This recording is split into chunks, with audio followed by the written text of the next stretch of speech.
संत गजानन महाराजांचा प्रकट दिन उत्सव, लाखो भाविकांची शेगावात मांदियाळी। आज शेगावच्या श्री संत गजानन महाराजांचा 148वा प्रकट दिन उत्सव सोहळा पार पडत आहे। त्यामुळे शेगाव येथे लाखो भाविकांची गर्दी पाहायला मिळत असून कालपासून महाराजांचे मंदिर भाविकांच्या दर्शनासाठी खुले ठेवण्यात आले आहे। तर राज्यभरातून जवळपास 700 पेक्षा दिंड्या आणि 3 ते 4 लाख भाविक शेगावात दाखल झाले आहेत।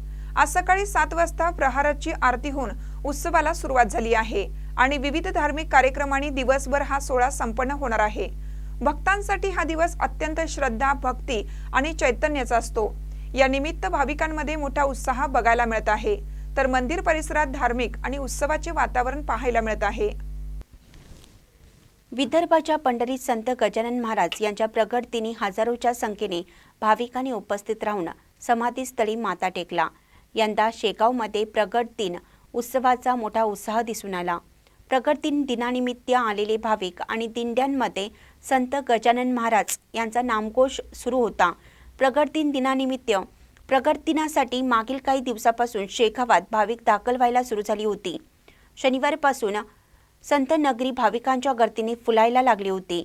यंदा प्रकट दिनाचा औचित्य साधत गजानन महाराज मंदिरात सप्ताहभरापासून विविध धार्मिक कार्यक्रम सुरू होते। मी पुण्यावरून आली आहे आणि ते महाराजांच्या दर्शनाला दरवर्षीच येतो आम्ही, इथेच राहतो, बाजूलाच गाव आहे आमचं।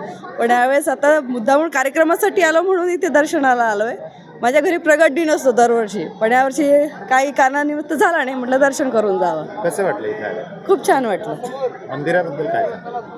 मंदिर तर खूप छान आहे, व्यवस्था खूप भारी आहे इथची, सगळीकडे सगळ्यांसाठी सगळी सोय आहे ती केलेली महाराजांच्या भक्तांनी।